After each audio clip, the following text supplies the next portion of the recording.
So, welcome everybody. This is actually the third online meeting organized under Empower. As you probably know or heard of, we have announced about 30 online meetings organized by our 10 expert pools under Empower. So this one is the third, and it's the first one of the assessment expert pool. In this setting, in this format, John is going to give a presentation about assessment. Muted. All participants are muted, but if you have a question, you can of course bring that forward by using the chat, or you can below on your screen you can raise your hand or ask for a question, and we will take that forward. I guess John will talk about I guess, but correct me if I'm wrong, about 20 minutes or so, maybe half an hour, I don't know, and then we will have time for discussion. So please, John, the floor is yours. Okay, well, thank you very much. I will try and talk for about 20 minutes. I suspect doing it online that might be a little bit longer, so apologies if it stretches over time. And then, as George said, take questions at the end. So I hope everyone can hear me okay, and please use the chat window to let me know if I've done something stupid and lost contact. So I thought I'd better just start with just introducing what confidence-based marking, confidence-based assessment is all about, in case people haven't seen it before. So I'm just going to start with an example and then talk around the method a bit more generally after that. So here's an example of a confidence-based question, and the center of it is a multiple choice question. So I'm asking a very simple calculus question: what's the derivative of x cubed? And there's a multiple choice there.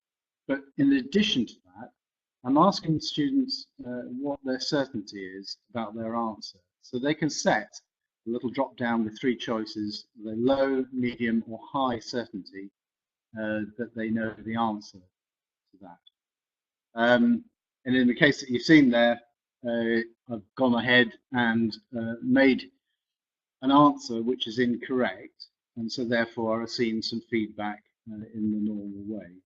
So essentially this is just any normal question that you might ask in an online assessment, but with the additional factor that you ask students to say how certain they are before they answer the question. Well, why should we want to do that? What's the point of it? And I think that's summed up in the next slide, which uses this 4 quadrants, which tries to unpick apart the 2 dimensions on which students have knowledge. Do they actually know the stuff? Do they have knowledge? And how confident they are? And really, ideally, you want all students to end up in that sort of green spot at the top there, top right, which is where they not only understand the knowledge that you're trying to impart to them, but also they know that they know it, and so therefore they're in a position to make use of that knowledge straight away. If you translate this to a training thing, perhaps you're trying to train it into prescribing or medical rep into what the correct dosages are for a medicine or something. You can see how important this is, that they should not only understand the right answer, but actually know that they're capable of giving the right answer and therefore able to act rapidly on that information. Down below, there are students who are not confident, not certain about their knowledge, and that means that they're not really able to act on it. They might be right, they might be wrong, but in any case, they can't really proceed without checking and so on. And I suppose particularly worrying are the ones who are in red, who think that they know, are confident that they know, but actually are misinformed. They don't know. And again, if you translate to the idea of a doctor or something like that, you really don't want a doctor who's overconfident and actually doesn't know the stuff. So it's important both for the teacher and for the learner to understand their positioning on that chart, and in both axes really, to know what they know, and also how confident, how certain they are about their knowledge. Are they able to proceed on it? So that's the sort of general idea behind it. But the core question, of course, is how do you get students to honestly report their certainty? So you can ask them whether they know the answer, and then you can mark them on that, because you as a teacher know what the correct answer is. But it's more difficult to see how you can get students to honestly report their certainty. And the way that we tend to do it in a higher education setting, of course, is using assessment, because their students are driven by their marks. And so this slide shows you how you can do that. So in the center there are the marks, the score that's awarded, according to whether in the left-hand column you get the questions correct, and in the right-hand column you get the questions wrong.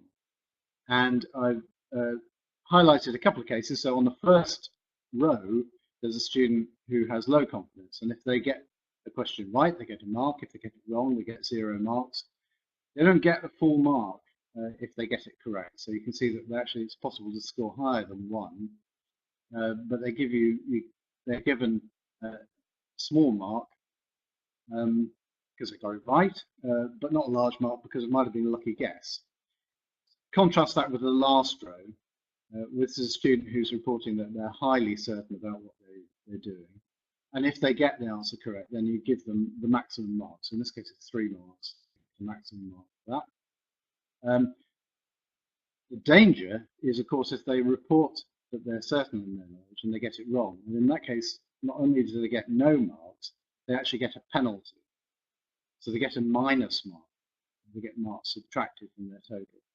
So there is actually a large penalty for saying you're certain about something and then getting it wrong. Well, that concentrates the mind. You really need to say your level of certainty appropriately so that you're marked appropriately. So the only way to get a good mark all the way through is to correctly judge your certainty. And above that, get all the answers correct. If you do that, you'll get the maximum mark. But if you say that you're highly certain and actually get lots of things wrong, you're going to end up with a very low mark or even a negative. So that's the driver, and that's what makes students do this correctly. At this point, I should point out this problem about the terminology. Terminology by which this has become known in literature is confidence-based marking. Confidence sounds like a personality trait. It's something to do with somebody's personality. And that really wasn't what was intended. It would have been much better if the terminology had used the word certainty. So what you're really trying to find out is a student's certainty in their knowledge. Nothing to do with a personality trait to do with confidence. But unfortunately, the terminology has got stuck on confidence-based marking.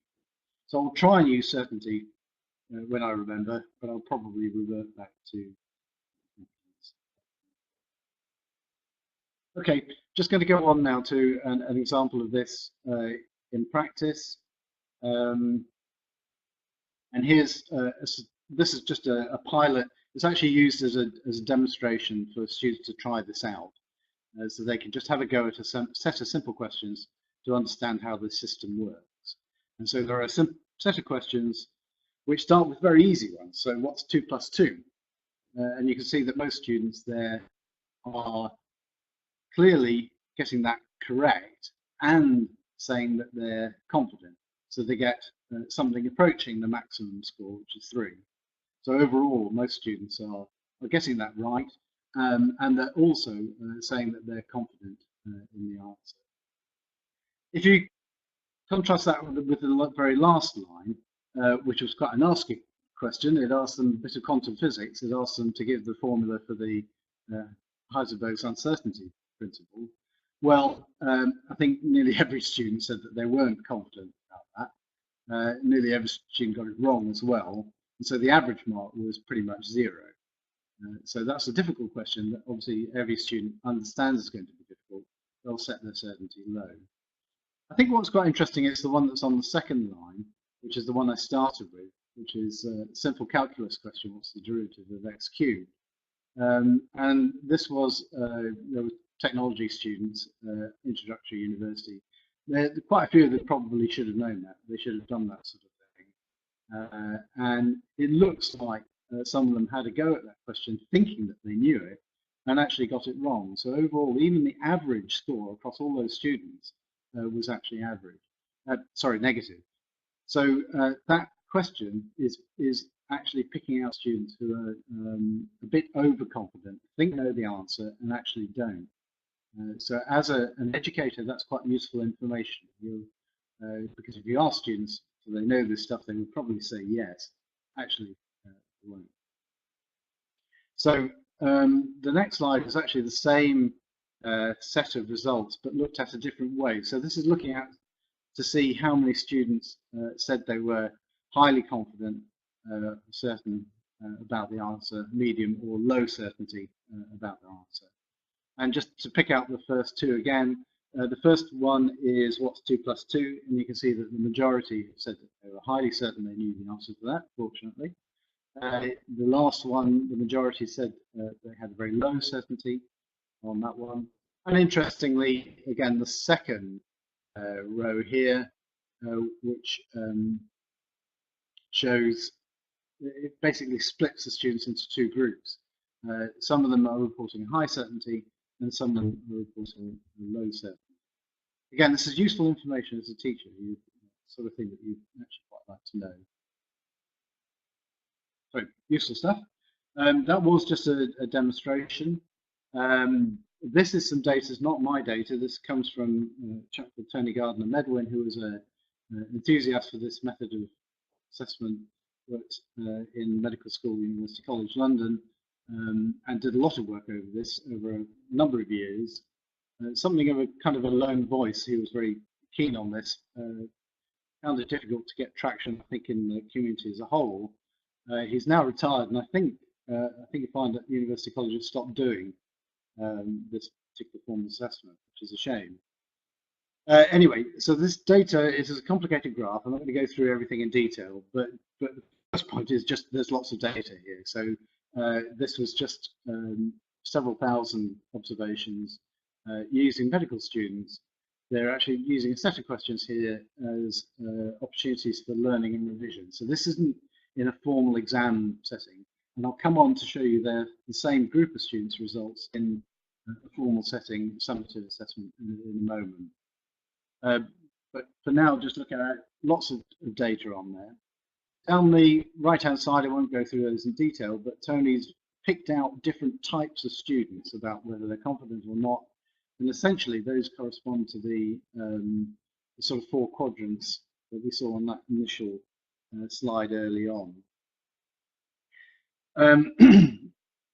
The graph, as you go across to the right, shows students who are getting more and more of the questions correct. So eventually the ones on the right-hand side are getting 100% of the questions correct. So their mark you would expect would go up, and the mark is on the vertical axis. So as you go to the right, get more correct, your mark goes up. But notice for any particular percentage that students are getting correct, there is a spread of marks. And that's because some of them are saying they're certain about a particular question and getting that one correct, and therefore getting a good mark. Some of them are saying that they're certain, but getting that question wrong, and therefore getting a negative mark. So it spreads out the marks amongst the students. So you get a variation in marks, even though the students overall have got, say, 50% of the questions correct. So there's that spread that's coming out. Also marked on the graph, and it's not particularly obvious, so I'm just going to see if I can highlight it, and probably won't. But somewhere around here, there's this 3 stage line, which shows. Wish I could get rid of that now. Anyway, I don't know whether you can see it or not, but that divides out the students. Above that line, the students are generally getting their certainty correct. Below that line, students are generally getting their certainty wrong. And the point of this graph is that even in a practice situation where people are just messing around and trying this out, most of them are getting marks that are above that line. So most of them are therefore assessing their certainty with some degree of accuracy. I'm going to move on now to the next slide, which shows the same data but just replots it slightly differently. So this is the same data, and that's kind of stretched out that kinky line that showed separates out the students who are getting their certainty correct from those who aren't. And this makes it easier to see that the bulk of the students are appearing above that line. So they are accurately assessing their certainty most of the time. Remember that this was data that was collected in an environment in which the students were just doing this for learning and revision. So there were no final marks associated with it. It wasn't a summative assessment. But what I'll show you in the next slide is just that. So, right, there we are. So this is essentially the same set of students. These are medical students doing, this time it's a summative assessment. So this is actually part of their degree. They have to pass this, they have to get a good mark in order to progress. And these are essentially the same two graphs. And you can see that the crucial line is the one that's bent in three parts on the left-hand one and has been straightened out on the right-hand graph. But the point is that nearly every student is now appearing above that line. So when it matters, the students are actually getting their certainty quite correct. And so therefore they're getting overall good marks out of this method. And also the variation has collapsed. So there is really very little variation among students.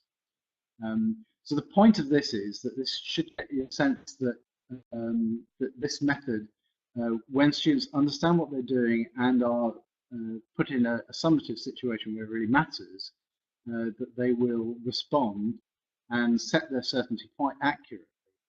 And what you get out of it is very detailed, very accurate information about how the students are performing in that particular assessment. So from a teacher's point of view, I'm hoping that these graphs will give you the sense that this is actually a useful technique.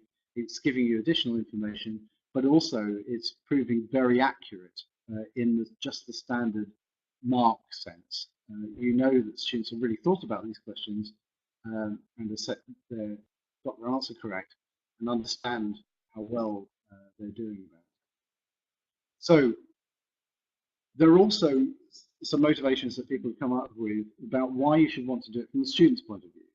So the argument is that this form of assessment, it rewards care and effort. To get the mark correct, you have to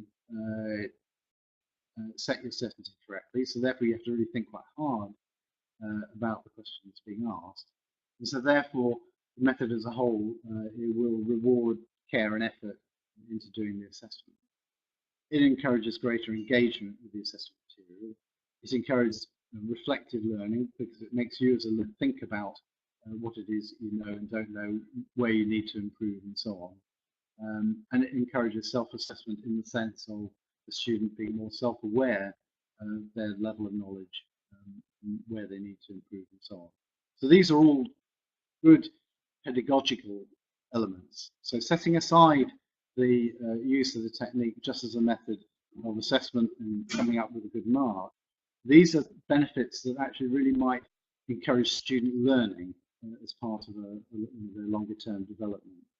So as an assessment method, it has these benefits for the learner as well. Question is really then also to ask the students about how they feel about it as well. And there have been a few studies where people have done that.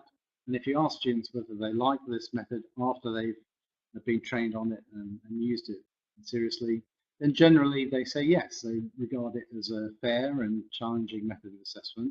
They do recognize it's helpful to their learning. So they're generally feel it's useful. But interestingly, if you offer them choice between this confidence or certainty-based marking and multiple choice, they always choose multiple choice, almost inevitably. So it's one of those sort of things that, well, it's like sort of medicine, like cod liver oil or something. It's good for you. It's good for you, but it's horrible, and so you don't like it. And so, as a learner, you might avoid it unless you're actually made to do it. So those are some about what it's like. There is another aspect of it, is about whether it's a fair method of assessment as well. And this is particularly tied into the thought that the method of assessment, the confidence part of it, is something to do with personality types. And that this method of assessment might be in some way unfair to particular types of students. And one concern that has been expressed several times is that it might disadvantage females rather than males, because there's a perceived thought that the males would be more confident. There's been a limited study of that, and Tony Gardner and Medwin's work, which has used large numbers of students, but in a very particular circumstance, which are these medical students who are highly driven anyway. He's found no significant gender differences, which is a sort of overall view that maybe it's not too tightly correlated with personality. Looking at that in a little bit more detail, they've found little evidence that students were overconfident, but they have identified some that might be underconfident. And again, in that particular circumstance of medical education, the thought is, well, actually, this is really important anyway. It's really important that students understand their confidence level correctly. So it matters. So whether it's fair or not fair, it matters in that context. So you actually got to get it right anyway. There's a bit of an issue about what the score is, because this use of negative marking means that generally scores will be lower than they would be with conventional marking. So if you mark it as a CBM, a certainty-based marking, then the overall average score is going to be lower than they would otherwise. But there are ways of scaling it back so that if you already have established grade boundaries, this matters. So there's an issue of fairness there to do with setting grade boundaries, but there are ways around it. I'm going to move on just to a final question. It might answer one of the things that I've just spotted coming past in the chat, just to pick apart types of questions. So just to look at the one in the middle is a very conventional multiple choice question. What's 2 plus 2? Here are options. Pick the answer and press the button at the bottom. The confidence-based version is on the right, where we do exactly the same thing, provide the question, provide the options, but then also ask the students about their certainty level. So that's a multiple choice question. A typical confidence-based one, where actually the question type doesn't have to be multiple choice. It could be any other type, but you just add in the certainty part as an additional feature. Both of those really contrast with the left-hand one, which is an open question, where you ask a student a question, but you don't give them any hints about possible answers. So compared to a multiple choice, which is a closed question where you provide options that the learner is selecting among, an open question, you just give them the space to answer. In that case, it's just a simple, what's 2 plus 2? The answer is 4. You can just type in a number and go. But more generally, an open question, you would expect maybe a phrase, a short answer, a sentence, a couple of paragraphs. Well, let's say a paragraph. If that's text, then questions like that are a challenge for a computer-based system. There are advances in AI and so on. We know that, but at the moment, it's still really quite difficult to mark free text questions successfully, reliably, and robustly. So open questions are not used widely in online assessment. It would be the normal classroom-based method of informal assessment. Certainly, you'd be asking questions like that all the time, because they are thought to help students with learning. So pedagogically, they're thought to be much better than multiple choice questions. And that's summarized in the next slide, which takes some summary views from the literature about what's good and bad about multiple choice questions and open questions. You can see multiple choice is used widely because it's objective, reliable, very easy to implement in the computer, but it has these problems, and one of which are that the distractors can be trivial, so it's very easy just to exclude many of them and pick the right one by elimination. If the distractors aren't trivial but actually are really quite challenging, then you run the risk of actually misleading students. So you might have a student who actually does know the answer, but you dangle some really attractive looking alternative that might get them thinking, oh, maybe that's right, and then start them thinking along the wrong lines, and therefore confuse them, and at the worst case they'll remember the wrong thing, which is a known psychological effect. And also staying with the distractors, it's also something to have the answer to work backwards to match the two up, even if you've got no idea how you got between the beginning and the end. With a bit of working backwards, you can decide which must be the right answer. All these things don't apply to open questions, but there is this big problem, difficult to mark on a computer system with free text. It has advantages generally claimed to test deeper learning if you ask open questions, and it's possible to find out misconceptions from the learner without leading them into problems. So they're a good thing, but difficult to do in an online system. So here's an alternative. Now this slide was supposed to be animated, I beg your pardon, an animated slide which showed you what happened over a period of time. Now, unfortunately, the animation's not worked on the online system, so you'll have to listen quite carefully how this should appear to a student.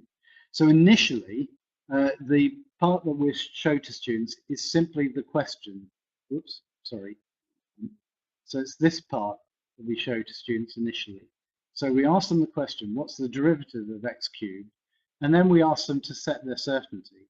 And what we don't show them is what's there on the rest of the screen at the moment. So all they get is the question, so it's an open question. But then I immediately ask them to set their certainty that they can answer that question. Don't show them the options at all, so that's hidden at this stage. So they have to think about this as an open question, and they have to decide. Do I at least know how to solve this question? Really, they need to know, do I know the answer to this question? In other words, they are treating it as an open question. They're just given an open question, there actually isn't any way for them to answer until they set their certainty. Once they've decided, yes, I'm certain I can answer this question, they set their certainty, in which days that's locked, they can't change their mind. So once they've done that, their certainty is locked. Then you provide them with the ability to answer the question. And in this case, it was a simple multiple choice question. But it could, in general, be a different sort of question. Multiple choice ones, of course, are the easiest ones. So now you're giving students with the ability to actually make their answer, and they can then provide the answer, which might be multiple choice. And then the last thing which should appear there, which is the bit over on the right-hand side, which is the feedback in the normal way. So just the same as a conventional question, which might be multiple choice, could be another type of question as well, but you preface it with the certainty in such a way that they have to set the certainty before they're actually able to give their answer. So it forces the question into this open mode where the students ask the question, but they haven't got any options to pick them up. So think about the benefits and otherwise of this. If we stick with the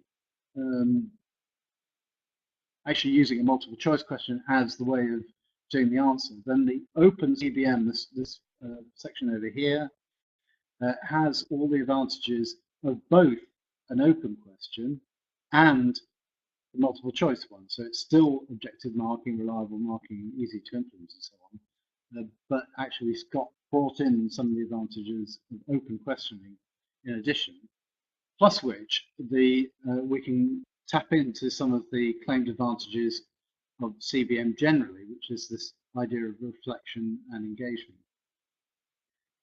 There would be some disadvantages. It's not always easy to ask a question in that format. It's sometimes quite challenging. There is a worry that this sort of psychological bit, that this style of question is quite intimidating, and that there may be personality effects as well. But I think this is a really nice way of asking these questions. So let me just move on to an example. Well, actually, let me go back. Just go back one stage. This is a point at which sort of confession time comes in, which is why aren't people using this more widely? Why aren't people using these techniques more widely? I'm an enthusiast. Why aren't I using it? And the answer to that is I've tried, but actually I've failed in my own university to get this taken up. I had one attempt at doing a pilot project with it, which seemed to work well because somebody on a course that I didn't actually teach on, so it wasn't my subject, somebody came along with a bank of questions which they'd already had, which I was able to turn into this format.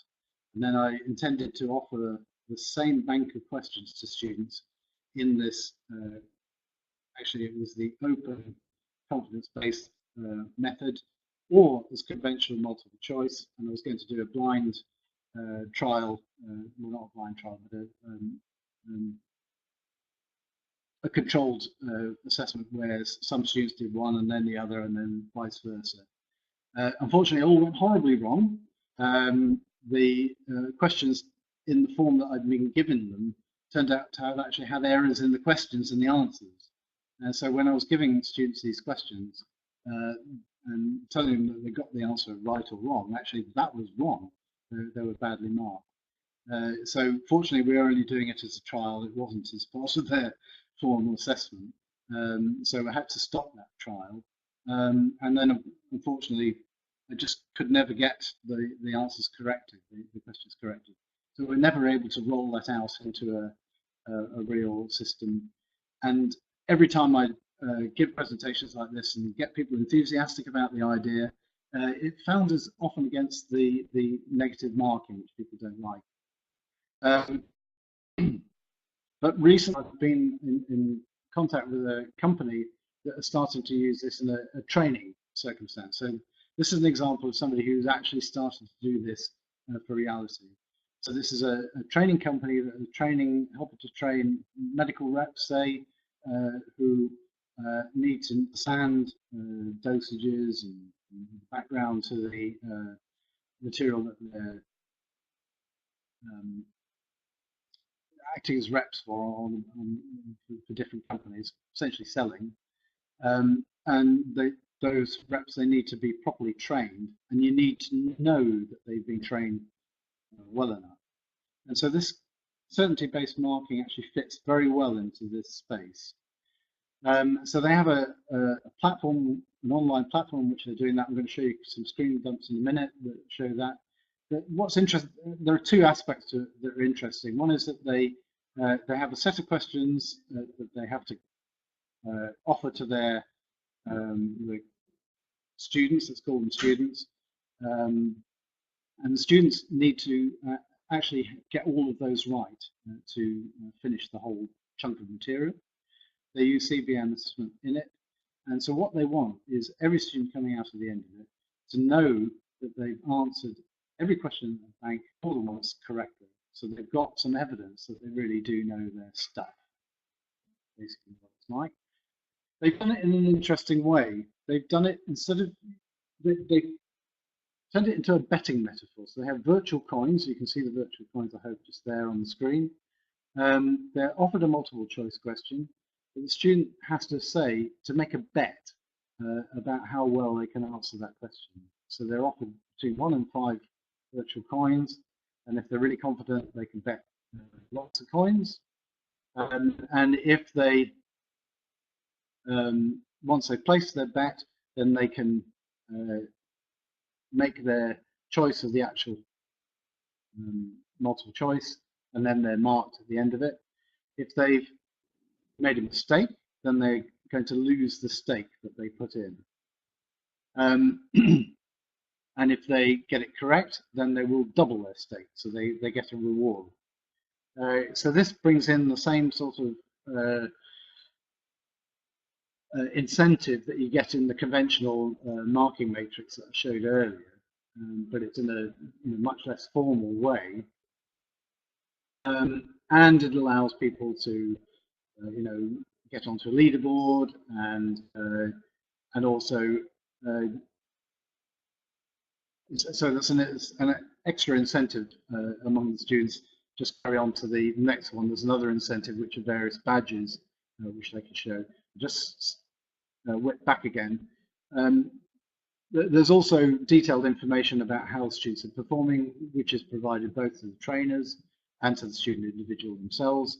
The individual can see how well they've done in different areas of the quiz. It's divided up into different subject areas, but also they can see their confidence level, which is as reported over here as well. So an overall view of what confidence is like. I've shown you that one as well. So just to finish up then with just a summary, what about the future of this method? I think it's got advantages. It fits very well with the idea of competency-based assessment with mastery assessment. It can certainly be used in formative and revision context in a way that avoids some of these issues to do with unconventional marking, grade boundaries, and various technical things to do with that. There are definitely some negatives with it. The one I found is just trying to persuade colleagues to get away that negative marking is justified.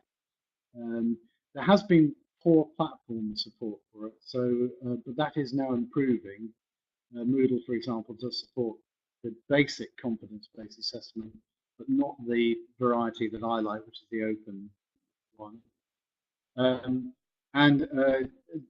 It is actually difficult to combine confidence or certainty-based marking with some question types, particularly where you're offering students multiple attempts at a question with reducing marks. It's quite difficult to know what the mark matrix should look like in that case. So I think that's about it.